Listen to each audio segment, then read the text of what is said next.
des tubes de peinture que ça fait très longtemps que tu as, puis que quand tu essayes de sortir de quoi du tube, il n'y a rien qui sort, puis c'est dur comme de la roche, ben, t'es pas tout seul. Si jamais ça t'arrive, un petit truc, tu peux acheter des tubes en aluminium.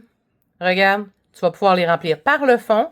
Le meilleur truc, ben, c'est que tu prends ton tube comme ça, tu prends des pinces coupantes, tu le coupes au bout ici, tu vides ça avec une spatule et tu remplis ça par le fond. Évidemment, moi, je te suggère d'avoir beaucoup d'essuie-tout tout près et de faire ça avec des gants.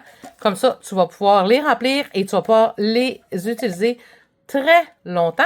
Le truc, c'est de vraiment bien les brasser avec la spatule pour les réchauffer la peinture. Peut-être ajouter une petite goutte d'huile. Assure-toi de vérifier à l'endos quel type d'huile qui est utilisé dans ton tube de peinture pour utiliser le même type d'huile pour que ta peinture ne s'altère pas.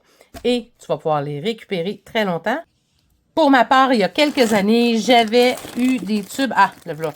J'avais 3-4 tubes de bleu qui étaient durs comme de la roche. Ce que j'ai fait, j'ai acheté un gros tube comme ça. C'est chez Kama Pigment, qui c'est sur la rue Saint-Hubert à Montréal. Et je l'ai appelé le bleu Céline. J'ai mélangé tous mes tubes de peinture. Et regardez, c'est mou. Avant, je pouvais même pas les sortir du tube.